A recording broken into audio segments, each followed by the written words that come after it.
5 আগস্টের পর মানে শেখ হাসিনা সরকার পতনের পর আওয়ামী লীগ বিদায় হওয়ার পর দুবার দুইটি কারণে আমি যে এলাকায় থাকি এলাকার সংশ্লিষ্ট থানায় গিয়েছিলাম। একটা সরকারের একটা নির্দেশ মানার প্রয়োজনে, ব্যক্তিগত প্রয়োজনে, আর আরেকটা ভিন্ন একটা বিষয়ে থানায় যাওয়ার প্রয়োজন হয়েছিল। এবং থানায় গিয়ে যেটা বুঝেছিলাম, আমি কিছু কন্টেন্টে আপনাদেরকে এটা বলেছি যে সেই সময়ে পুরোপুরি থানার স্টাফ আমূল চেঞ্জ হয়নি, কিন্তু যারা রয়ে গিয়েছিল আগের স্টাফ টুকটাক পেশাগত কারণে অনেকের সঙ্গে নানান সময় যোগাযোগ হয়েছে, অনেকে চিনতেন জানতেন। তো আমি যে ভাইব্রেশনটা বুঝেছি, যে টিউনটা বুঝেছিলাম, তখন ছিল যে কাজ করার কারো কোনো মোটিভ নেই। বলতো ভাই খবর পাই এখানে বাড়ি দখল হচ্ছে, ওখানে হচ্ছে, কিন্তু জামুকুই কোন সময় আমরাই এখানে থাকি না, আমাদেরকে কোথায় কোন জায়গায় বদলি করে দেয়, এই টেনশনে আছি, এরকম একটা পরিস্থিতি হয়েছে। 5 আগস্টের পর ঢাকায় সমস্ত থানায় শুধু ভারপ্রাপ্ত কর্মকর্তা না, একেবারে থানার যদি বলি যে সবচেয়ে ন্যূনতম যে পোস্টে যারা আছেন তাদের সবাইকেও আমূল পরিবর্তন করা হয়েছে। আচ্ছা, একটা সরকার তার প্রয়োজন মনে করেছে। এখন এই মানুষগুলো নাকি আবার ঢাকায় থাকতে চাচ্ছে না। আমার সামনে যে খবরটা আছে, খবরটা পড়ে আমি একটু টাসকি খেয়েছি যে ঘটনা আসলে কি। এর আগে একটা অসমর্থিত একটা অনলাইন পত্রিকা আমি রিপোর্টটা দেখেছি, এবার দেখছি যে আজকের পত্রিকা মোটামুটি ফ্রন্টলাইনের মানে একেবারে সামনের সারির যে পত্রিকাগুলো বা মেইন স্ট্রিম পত্রিকার মধ্যে একটা, তারা হেডলাইন করেছে ঢাকা ছাড়তে পুলিশের আবেদনের হিড়িক। কারণ কি? 6 মাসে 7,500-এর বেশি বদলির আবেদন। 6 মাসে 7,500 বদলির আবেদন। আবেদনকারীদের বেশিরভাগ কনস্টেবল ও এএসআই। বদলি বন্ধের নির্দেশনা জারি করেছে পুলিশ সদর দপ্তর। একই কর্মস্থলে 5 বছরের বেশি থাকা এসআইদের বদলি চলছে। আচ্ছা, এটা তো 5 বছর যারা আওয়ামী লীগ আমলে ছিল। আমানুর রহমান রনি পত্রিকার রিপোর্টার, তিনি রিপোর্ট করেছেন। প্রথম অংশটা একটু খালি আপনাদেরকে জানাই, তাহলে বাদবাকি আলোচনা করতে আমাদের সুবিধা। এক সময় ঢাকা মহানগর পুলিশ ডিএমপি পদায়নে গর্বের মনে করতেন পুলিশ সদস্যরা। কেন গর্বের মনে করতেন আপনারা জানেন। আমি এই সময়টায় পুলিশ যখন অনেকটাই ভেঙে পড়েছে তখন আর আমি ওইটা মনে করিয়ে দিতে চাই না।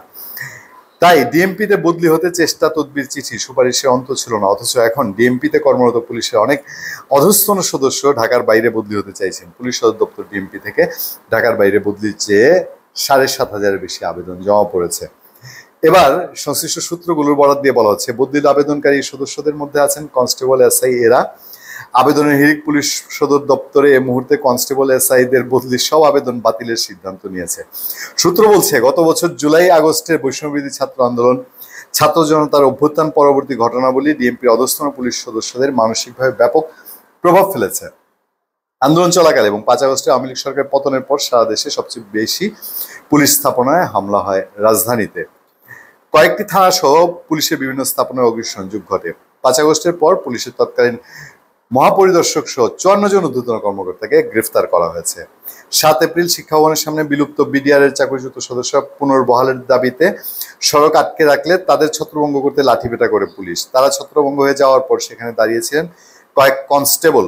একটা case study, DMP public order management শাখার এই সদস্যরা কিছুক্ষণ আগে মারমুখী ছিলেন। এই প্রতিবেদকের সঙ্গে আলাপকালে নাম প্রকাশ অনিচ্ছুক তাদের একজন বলেন, প্রতিদিন এটা ভালো লাগে না, কিন্তু আদেশ মানতে হবে। পরিবার কোনো ঝামেলা না জড়াতে বলেছে। ঢাকায় কোনো আন্দোলন হলেই বা তার মা ফোন দিয়ে কাঁদেন, সাবধানে থাকতে বলেন। ওই যে 5 আগস্টের যে ঘটনাগুলো ঘটেছে, মানে একটা অস্বস্তি। আমি এই জায়গায় যেতে চাই না। শুধু সেনাপ্রধান 25 ফেব্রুয়ারি 2025-এ যেই বক্তব্যটা দিয়েছিলেন, তিনি বলেছিলেন যে বাংলাদেশের সংশ্লিষ্ট যে নিরাপত্তা বাহিনীগুলো, সেগুলো মোরালি ডিস্টার্ব না করতে, সমানে তাদেরকে আক্রমণ না করতে।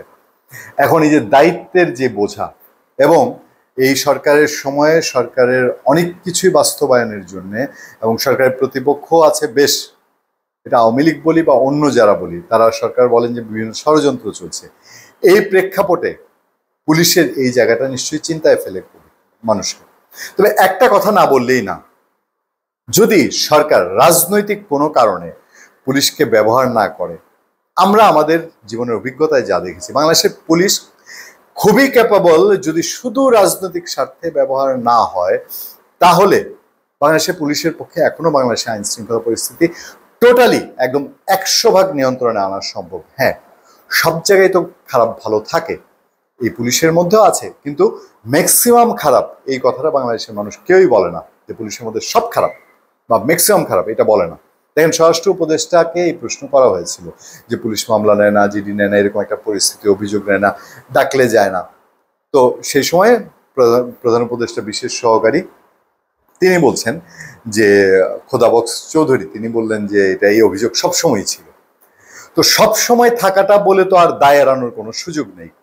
তাই এই সরকার আসার পরে পুলিশকে একটা বড় এফোর্ট, মানে যারা অ্যাক্টিভ ছিলেন বা হয়তো থানায় ছিলেন, অর্ডার মানতে গিয়ে বাধ্য হয়েছেন, তাদেরকে সবচেয়ে বড় একটা এফোর্ট দিতে হয়েছে পলিটিক্যালি গভর্নমেন্টের একটা এজেন্ডা বাস্তবায়ন, যে আওয়ামী লীগকে ধরতে হবে। আওয়ামী লীগকে ধরতে হবে জায়গাটা আমরা সবসময় বলেছি যে যতটা না, যদি ধরতেই চান আওয়ামী লীগকে কিভাবে ভ্যানিশ করবেন এটা বলে দেওয়া আমাদের দায়িত্ব না, সেটা বল দিয়ে শক্তি দিয়ে না করে আদর্শিক এবং রাজনৈতিক মারপেচে হওয়া জরুরি ছিল। সেটা কি, সেটা আপনারা জানেন, বোঝেন বা বোঝেন কিনা জানি না। সেটা না করে পুলিশকে যখন এই জায়গায় ঠেলে দেওয়া হয়েছে, তখন পুলিশ অন্যান্য কাজে একটু পিছিয়েছে, এটা অস্বীকার করার কোনো উপায় নেই। ফলে সেই পুলিশকে যদি এখন পূর্ণভাবে তার মানে একেবারে সমাজের যে ধরনের অপরাধ শুধু সেগুলোতে ইনভলভ রাখা হয়, পলিটিক্যালি দৌড়ঝাঁপের মধ্যে রাখা না হয়, তাহলে কি ফল আরো বেশি পাওয়া যাবে না? বাংলাদেশের পুলিশ সেই জায়গায় খুবই ক্যাপাবল, এটা অনেকবার প্রমাণ হয়েছে। র্যাব আসার পর একটা সহায়ক ছিল, কিন্তু বাংলাদেশের পুলিশের কারণে এই ঢাকা শহরে রাত বিরাতে মানুষজন ঘুরে বেড়াতে পেরেছে, এটা তো আর অস্বীকার করার কোনো জো নেই। যাই হোক, এই যে পুলিশের বদলির হিড়িক, এটাও কোনো ব্যাড রিপারকেশন না হোক সেই প্রত্যাশাকে শেষ করছি। ভালো থাকবেন, সুস্থ থাকবেন। সত্য, করুণা এবং সহনশীলতার সাথে আপনাদের সাথে আমি আতিক রহমান পূর্ণিয়া।